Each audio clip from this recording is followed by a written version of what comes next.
North Korea invaded South Korea on the 25th of June. We didn't have ammunition. Some of us didn't have weapons. Our platoons and our companies were under strength. They overran Seoul, and then they just kept right on moving. And when we landed in August of 1950, South Korea was almost gone.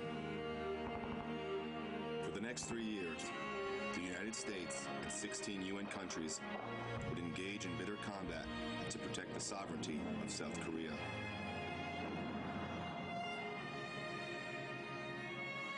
More than 36,000 Americans gave their lives to preserve the freedom of the South Korean people. Freedom has a price. It's not free. You have to fight for this freedom. And when I look and see what the South Korean people are enjoying today, I guess I'm glad I was part of that. I was in the heart of Seoul in a hotel, and one night I walked out and I'm looking around. I said, my God, I think I'm in New York. All the lights, all this, the countryside, and it was just beautiful. I mean, and I felt so proud and honored. And I stuck my chest way out and said, I was part of this. I saved this country. Am I regretful or bitter because I went to war and lost all of my limbs and got a body full of shrapnel? No. I'm happy that I was able to participate in something that was as important as the Korean War. This year we commemorate the 60th anniversary of the beginning of the Korean War. The Korean War is often called the Forgotten War. It really should be called the Forgotten Victory, because as a result of the sacrifice of the men and women of the United Nations forces, especially the Koreans and Americans, we saved the country, we defeated aggression, and South Korea has become a strong democratic nation while North Korea suffers in poverty and despair. We should be proud of what our Korean veterans did during that conflict. It's really stirring to hear those Korean War veterans talk about their service and their pride in service, and they certainly deserve it. Moments ago, this unit passed right by us. These are the Korean War vets right here. Explain the blue jackets they're wearing. Well, the blue represents the United Nations colors. That was the first war the United Nations sent a combined force to fight on behalf of the United Nations. Many people confuse it as a United States war. It wasn't. It was a war on behalf of the United Nations and all the members thereof.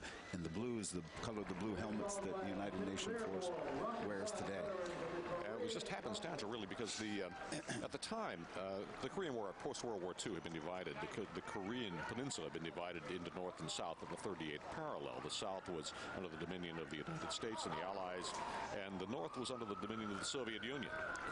And the Soviet Union happened to be boycotting the UN. They could have vetoed the resolution to send troops in there, but they happened to be boycotting the UN at the time. So the United States got the resolution through, and we were able to go quickly into the peninsula there, and with a brilliant maneuver ultimately by General MacArthur, who saved the day after the North Koreans came across the parallel with a very successful invasion.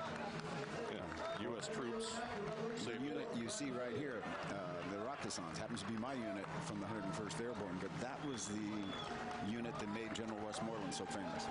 He jumped into Incheon with the Rakasans, and they were one of the highest decorated units in the entire United States Army, and they found their first fame in Korea. What's the origin of the name? Rakasans has to do with the idea that it was umbrellas falling from the sky. They were an airborne unit, famous for it, and really have a tremendous battle stringer collection that very few other units in the United States military share.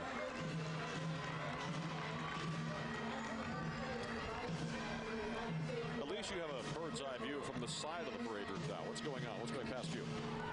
I actually have Suk Park here, and Suk, it's the 60th anniversary of the Korean War. What does that mean to you, and how does that make you feel? I was born right after the Korean War ended, and I learned about the war at school from my parents. I really, really appreciate the soldiers who came to Korea, which they never heard about, and devote their lives. I really appreciate all the Korean War veterans, and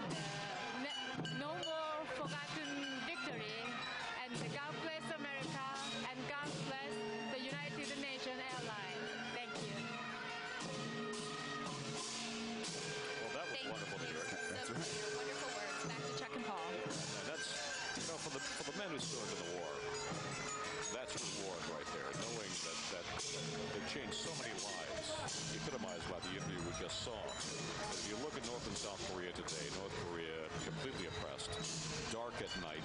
South Korea, a thriving, vibrant, free democracy that's able to help its neighbors because of the sacrifice of the United States soldiers primarily. And 33,000 of whom that's right. paid the ultimate price there. And those soldiers that's serving on the DMZ right today are literally 20 miles from downtown Seoul.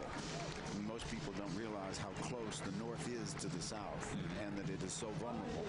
And the courage of the Korean people to go about building this nation literally in the shadow of the threat from the North is tremendous. And maybe one day, and they all pray for it, they'll come together and be a united country again. Well, it's astonishing that that threat hasn't abated in 60 years. Yeah. And they were also one of our major allies in the Vietnam War. The Korean military was there along with the Australians. So there's a great bond between the Korean military and the American military. Very good. Thank you so much. And they are a proud group. Look at them.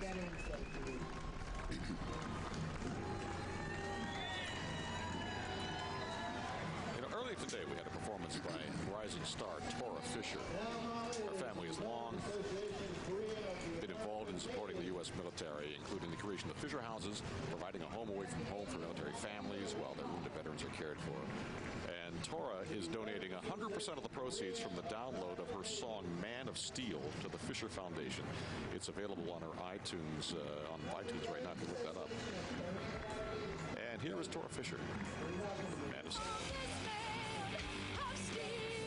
He sits and daydreams.